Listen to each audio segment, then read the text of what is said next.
जाते जाते पहले हम न पनी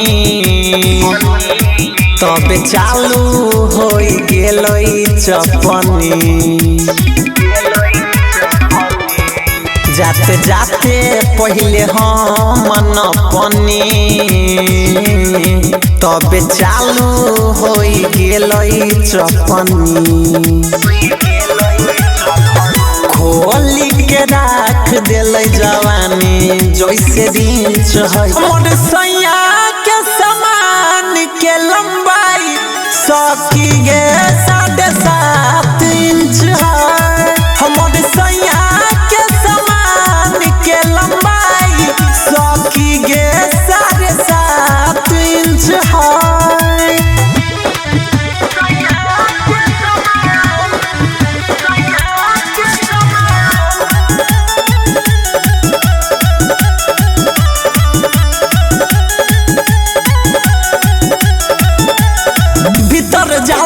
माई रे माई सच में बड़ी दुख देला तब मैं जान नहीं छोड़े वाला मुआ नक में दम कर देला।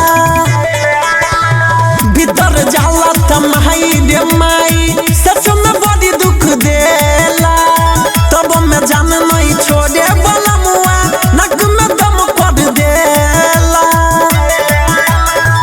कथी कहीं जैसे जानवर के रिंच है हमर सैया के समान के लंबाई सखी गे 7.5 इंच है। हमर सैया के समान के लंबाई सखी गे 7.5 इंच है।